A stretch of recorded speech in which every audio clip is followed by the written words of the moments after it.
मतलब के है यार दिलों के काले हैं, मौका मिलते ही सब डसने वाले हैं, मगर किसमें कितना जहर है हमको मालूम, मगर किसमें कितना जहर है हमको मालूम, क्योंकि सबसे ज्यादा तो सांप हम ही ने पाले हैं। यही सांप अब हमें ही डसने के लिए निकले हुए हैं। कोई पंजा लेकर आ रहा, कोई घड़ियाल पहनकर आ रहा, कोई अलग अलग रूप लेकर आ रहा है। जो डसने वाले हैं इस इलेक्शन में, जो डसने वाले हैं उन्हें रोकना होगा, उन्हीं का जहर उन्हीं में उतारना होगा। अगर तुम्हें इज्जत की जिंदगी चाहिए औरंगाबाद वालों, तो आस्तीन के सांपों को इस बार कुचलना होगा। बहुत है। आज के दिन इस शहर के अंदर एकनाथ शिंदे साहब की भी सभा चल रही है, भाजपा वालों की भी सभा चल रही है। जितने हमारे इतने कोने में खड़े हुए हैं उतने उनकी पूरी सभा में मौजूद है। बहुत सारे लोग बहुत ज़्यादा फड़फड़ा रहे हैं। असद अकबरुद्दीन अवैसी साहब का, मैं बहुत वक्त के बाद आप लोग अकबर भाई को सुनने वाले हैं। मैं अकबर भाई के ताल्लुक से सिर्फ एक बात कहना चाहता हूँ। अकबर भाई जब बोलते हैं तो कैसा बोलते हैं कि तुम्हारी सोच के सांचे में ढल नहीं सकता, जबान काट लो लहजा बदल नहीं सकता। इन्हें भी क्या मोम का पुतला समझ रहे हो क्या? तुम्हारी लौ से ये लोहा पिघल नहीं सकता। मैं कुछ काम की बातें करने से पहले जरा कुछ लोगों का हिसाब ले लूं। महाराष्ट्र के उप मुख्यमंत्री एकनाथ शिंदे साहब की सभा कहीं चल रही थी, इतने से लोग थे और वहां पर तकरीर भाषण उनका चल रहा था। उतने में एक पतंग उड़कर आ गई, बिल्कुल उनके स्टेज के सामने आकर पतंग गिरी। पब्लिक चिल्लाने लगी। एकनाथ शिंदे साहब ने पूछा, पतंग कुणाची निशानी आहे का? तो लोगों ने कहा होते जलील जी। तो बोले पतंग कट गई, पतंग कट गई, कापला आम्ही पतंग। एकनाथराव, ते पतंग आम्ही कापली आणि तुमच्याकडे पाठवली, कारण 14 तारखेला आपण दोघांना मकर संक्रांति मध्ये उड़ायचे आहे पतंग। और वो ये समझ रहे हैं कि पतंग आ गई है करके। लोगों को हम ये याद दिलाने के लिए भेजे हैं। दूसरे एक दो चार लोग हैं जिनके ताल्लुक से बोलना जरूरी है। अभी आज समाजवादी पार्टी के एक नेता अबू आसिम ने बंबई में बयान दिया है कि वो औरंगाबाद वाला, मैं उत्तर प्रदेश का रहने वाला हूं, पटक कर तेरे 32 के 32 दांत गिरा दूंगा। ये अबू आसिम बोल रहा है किसके लिए? मेरे लिए। अब लाल टोपी के खेकड़े सुन, तेरा हिसाब निकालता हूं अभी। ये जो लाल टोपी वाला है, ये इलेक्शन कैसे लड़ता है सुनिए आप लोग। लोकसभा का इलेक्शन आया तो मैदान में कूद पड़ता है। 2014 के लोकसभा इलेक्शन के अंदर अबू आसिम की समाजवादी पार्टी ने इलेक्शन लड़ा लोकसभा का। वोट कितने मिले? 2646। 2014 में औरंगाबाद ईस्ट से एमएलए का इलेक्शन लड़वाया ये लाल टोपी के खेकड़े ने। वोट कितने मिले? 134। 134 वोट एमएलए बनाता। फिर 2014 का सेंट्रल का इलेक्शन, जब अल्हम्दुलिल्लाह इस इत्तेहाद ने इम्तियाज जलील को एमएलए बनाकर भिजाया था, वहां पर उनका एक उम्मीदवार समाजवादी का पार्टी का उतारा गया था। भारतीय जनता पार्टी से पैसा लेकर, उम्मीदवार का नाम क्या था पता है? अफसर खान यासीन खान। मत किती मिळाली? 2319 एमएलए बन रहे।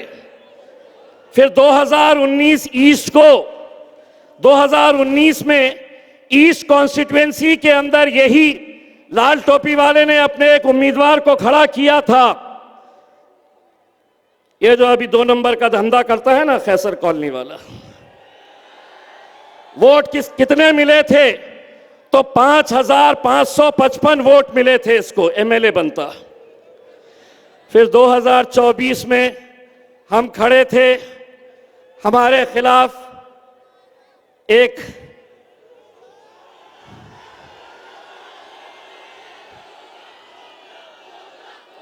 उसको खड़ा किया, उसको वोट कितने मिले? तो 5900। अबे लाल टोपी वाले सुन, इतने वोटों में तो तेरा एक कॉर्पोरेटर भी नहीं बन सकता है और तू एमएलए और एमपी बनाने के लिए चला है। और भाषा ऐसी इस्तेमाल कर रहा है कि मैं पटक के 32 दांत तोड़ दूंगा। सुन, मेरा बचपन में एक दांत टूट चुका है, 31 ही है मेरे को। एक दूसरा नेता कांग्रेस का, उसका नाम है, कांग्रेस का नेता है, उसने आज के दिन बयान दिया, ने अजीत दादा का बेटा है, पार्टी का है, इब्राहिम भाईजान, बंबई में। उसने भाषण देते देते बोला वो बड़ी शेरवानी और वो छोटी शेरवानी दोनों आए थे और पब्लिक को बोला, अब बोले ये बड़ी शेरवानी और दो छोटी शेरवानी, दोनों की शेरवानी फाड़ना है। नीचे से पब्लिक में से आवाज आई, छोटे के मुंह तो तू लगी मत, तेरे को फाड़ देंगे। ये यहां पे आके बैठे हैं। बस ऐसा लगता है कि अपन कुछ भी बोल दो और हम सुन लेंगे।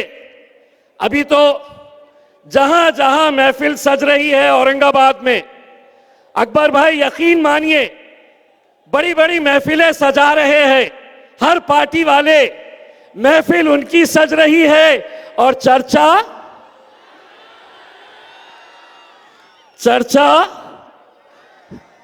दूल्हे भाई का चर्चा हो रहा है। इसीलिए हम ये बात कहते हैं, आज जो हमारे बारे में लोग कहते हैं उनके लिए एक बात कहना चाहता हूं। न जाने कितने चिरागों को मिल गई शोहरत, एक आफताब के बेवक्त डूब जाने से। जो आ रहा खड़े रह रहा है, जो आ रहा है दिल में जो चाहे वो बोल रहा है। मैं आप लोगों को इतना यकीन दिलाता हूं, इस मुल्क के हमारे तमाम वो लोग जिन्होंने बैरिस्टर असदुद्दीन अवैसी साहब और अकबरुद्दीन अवैसी साहब, इनके इत्तेहाद की कोशिशों को मजबूत करके आज मजलिस को पूरे हिंदुस्तान में फैलाने का और पहुंचाने का काम किया है, वो इत्तेहाद को तोड़ने की जो कोशिश की जा रही है। दोस्तों, एक पैगाम मैं आपको देकर जाना चाहता हूं। जो डसने वाले हैं इस इलेक्शन में, जो डसने वाले हैं उन्हें रोकना होगा, उन्हीं का जहर उन्हीं में उतारना होगा। अगर तुम्हें इज्जत की जिंदगी चाहिए औरंगाबाद वालों, तो आस्तीन के सांपों को इस बार कुचलना होगा। बहुत है। हद तो ये हो गई है कि आज हमें हर तरीके से निशाना बनाया जा रहा है।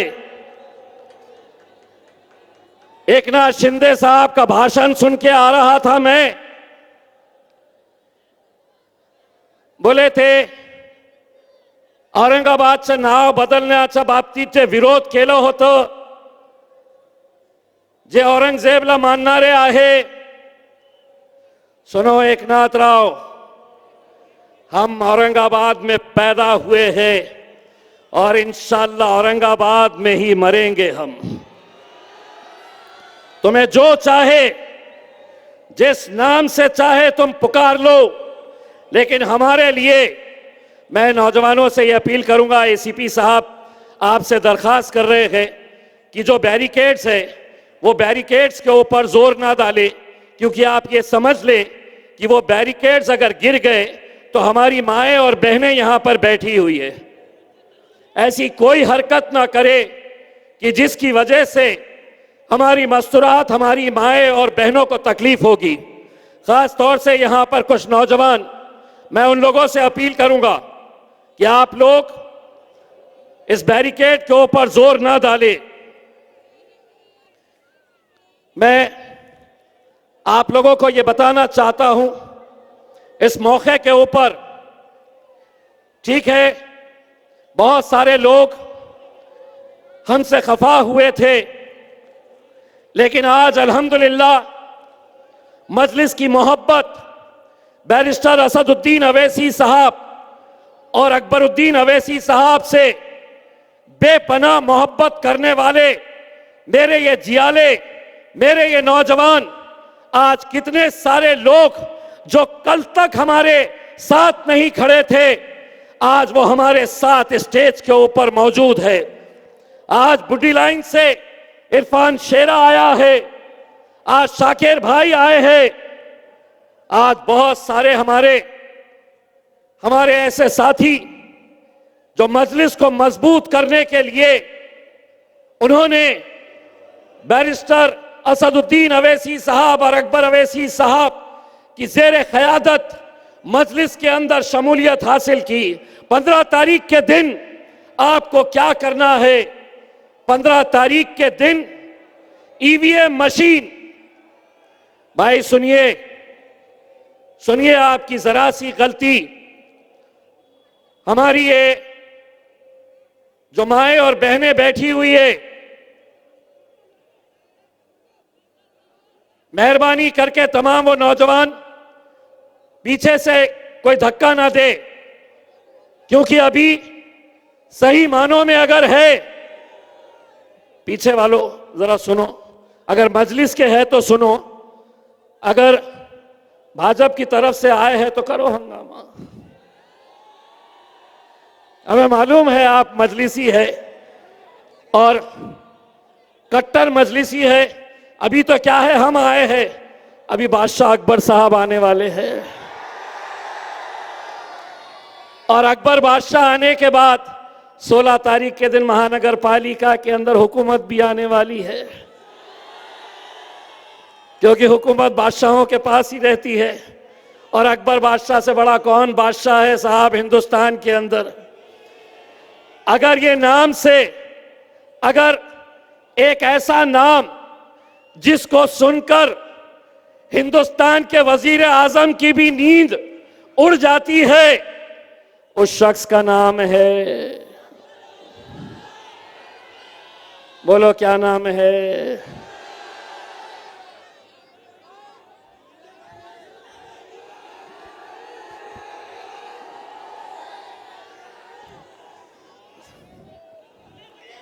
मैं आज इस मौके के ऊपर तमाम मेरे मजलिस के वो साथी जिन्होंने महज एक रात के अंदर, सुनिए साहब, महज एक रात के अंदर हमारे इस झंडे को दरकिनार किया, महज एक रात में उन्होंने मजलिस के झंडे को कहीं कोने में डाल दिया, हमारे हरे रंग के मफलर को उतार दिया, हमारी पतंग की टोपी को उन्होंने साइड में रख दिया, मैं उन लोगों से यह अपील करना चाह रहा हूं, वक्त अब भी है इत्तेहाद की खातिर।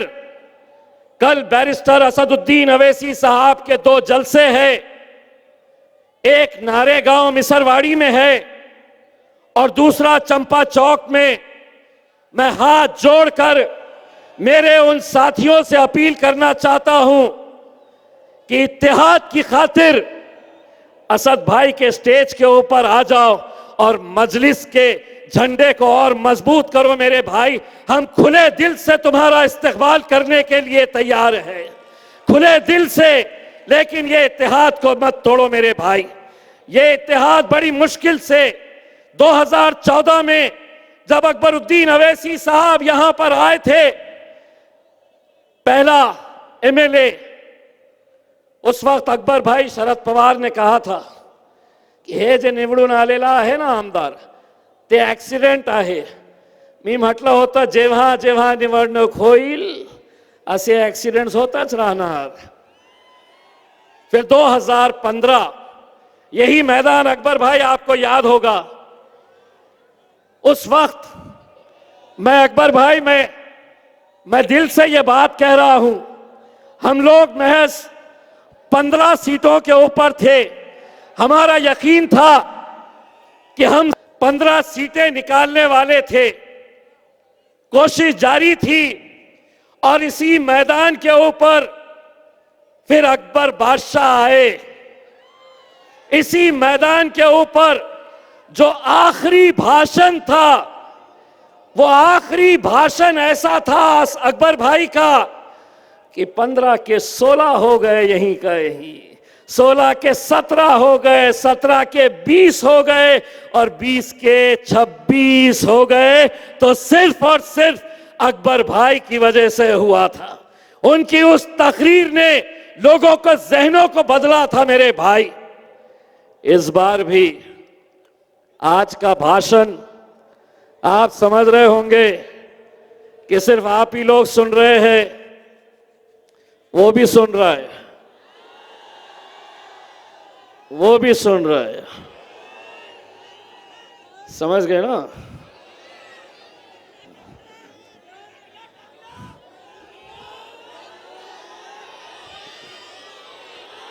टकला कौन है? मैं टकला अकला कुछ बोलने वाला नहीं हूं। जाएंगे अकबर भाई के साथ इंशाल्लाह। और सिर्फ उन लोगों से ये कहना चाहता हूं, आरिफ सैफी साहब एक बहुत मशहूर शायर है, वो परसों औरंगाबाद आए थे मजलिस इत्तेहादुल मुस्लिमीन के एक जलसे में जो हमारे अब्दुल्ला भाई ने रखे थे, उसमें उन्होंने एक शेर पढ़ा था। मैं वो शेर पढ़ के आपसे रुख्सत लूँगा। मतलब के है यार दिलों के काले है, मतलब के है यार दिलों के काले है, मौका मिलते ही सब डसने वाले हैं। मतलब के है यार दिलों के काले है, मौका मिलते ही सब डसने वाले हैं। मगर किसमें कितना जहर है हमको मालूम, मगर किसमें कितना जहर है हमको मालूम, क्योंकि सबसे ज्यादा तो सांप हम ही ने पाले हैं।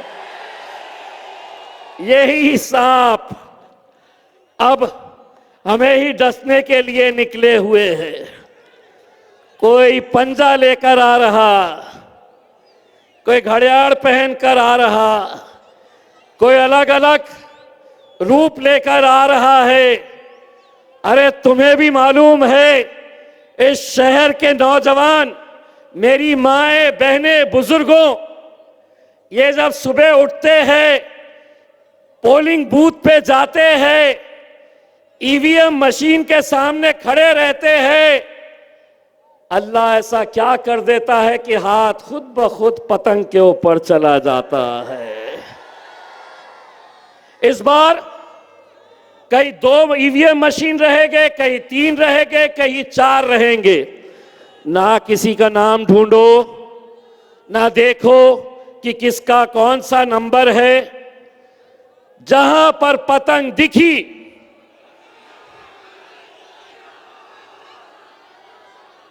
4 रहेंगे। पहला देखना पतंग, दूसरा बोलो, तीसरा, चौथा, ये 15 को करना है और 16 को सब खत्म। जश्न कहां होगा हाजी साहब? मैं चाह रहा केरारपुरा, तो ये एक पीछे से बोल रहा गुलमंडी। 15 नंबर वालों तैयार रहो, इंशाल्लाह। बोलो, है तैयार पतंग उड़ाने के लिए? 14 तारीख के दिन अतुल सावे के हाथ में भी पतंग रहने वाली है, सिरसाट के हाथ में भी पतंग रहने वाली है। खैरे साहब, ये पतंग मैं नहीं लेने वाला, नहीं ये पतंग नहीं मैं पतंग सब। इसीलिए मैं तमाम, देखिए ये शहर इतना अच्छा है, हम सभी त्योहार एक साथ मिलकर मनाते हैं। इसीलिए हम आपको कह रहे हैं कि 14 तारीख के दिन तुम मकर संक्रांति मनाओ या ना मनाओ, हम जरूर मनाएंगे इंशाअल्लाह। और जो लोग ये कोशिश कर रहे हैं कि हमारे इस इत्तेहाद को तोड़ा जाए, हमारे इस इत्तेहाद को बिखेरा जाए, आज जो लोग हम पर ये उंगली उठाकर कहते हैं कि मजलिस एमआईएम असदुद्दीन अवैसी कट्टर जमात है, अकबरुद्दीन अवैसी, अकबर भाई से तो अकबर भाई ने बोल दिया इलेक्शन कब है, तारीख बता दिया अकबर भाई ने, मुझे बोलने की जरूरत नहीं है। लेकिन आज हमारे स्टेज के ऊपर देखिए कि आज अल्हम्दुलिल्लाह हमारे पास तकरीबन 7 हमारे दलित भाई दलित बहन है, एसटी समाज के हमारी बहन है, ओबीसी के हमारे उम्मीदवार हिंदू समाज के भी आज स्टेज के ऊपर बैठे और वो कहते हैं कि हम कट्टर है। मैं मेरे तमाम दूसरे जाति और धर्म के मजहब के लोगों को, हमारे उम्मीदवारों को ये कहना चाहता हूं कि ज़मीन पे घर बनाया है मगर हम जन्नत में रहते हैं। हमारी खुशनसीबी है कि हम भारत देश में रहते हैं। तुमको जितना बोलना है बोल दो। इलेक्शन सिर्फ इतना कहना चाहूंगा, अच्छा 19 बच्चों के बारे में बोल, अब समझा करा बेटे, हमारा तलाक करवाने के पीछे पूरी तैयारी कर लो तुम। हाँ, मोहतरमा ने बोले ये मुसलमाना जो है ना वो 19 बच्चे पैदा कर रहे हैं। तो उन्होंने अपील किए, बोले ये 19 बच्चे पैदा कर रहे हैं, ये हिंदुस्तान को पाकिस्तान बनाना चाहते हैं। तो उन्होंने अपने भाइयों से बहनों से कहा कि अपन भी पैदा करो। तो हमने बोले नहीं 19 नहीं 20 करो ना, किसने रोका है। लेकिन तुम अगर ये सोच रहे हैं कि ये हिंदुस्तान का पाकिस्तान बनाना चाहते हैं तो सुन, 1947 के अंदर जब हमसे पूछा गया था कि तुम यहां रहेंगे क्या वहां जाएंगे, तो हमारे पुरखों ने कहा था कि हम इस मिट्टी में पैदा हुए हैं और इंशाअल्लाह इसी मिट्टी के अंदर हम दफन होंगे। मैं सिर्फ पुलिस डिपार्टमेंट से एक इल्तिजा करना चाह रहा हूं, हम इलेक्शन पूरे शांति के साथ लोकशाही में हमको अधिकार दिया गया है कि हम इलेक्शन कैसा लड़े, लेकिन अगर कोई गुंडागर्दी करना चाह रहा है, कोई जोर जबरदस्ती करना चाह रहा है और पुलिस उनके ऊपर कार्रवाई नहीं कर रही है, मैं पुलिस कमिश्नर प्रवीण पवार साहब, यहाँ के डीसीपीज, एसीपीज और तमाम पुलिस डिपार्टमेंट का मैं बहुत आदर और सम्मान करता हूँ। लेकिन अगर कुछ गुंडे अगर ये समझ रहे हैं कि ये इलेक्शन के अंदर गुंडागर्दी करेंगे, तो हमारी तरफ से एक बात सुन लीजिएगा, हम अमन चाहते हैं, मगर गुंडागर्दी के खिलाफ जंग लाजमी है, तो फिर जंग ही सही। हम उम्मीद करते हैं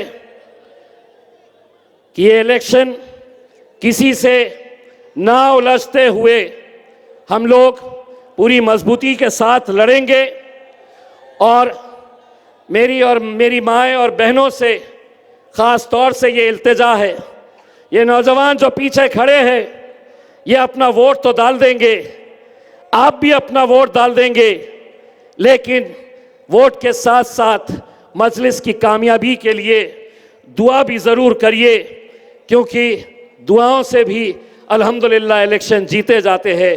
बहुत बहुत शुक्रिया। व आखिर दावाना अल्हम्दुलिल्लाह।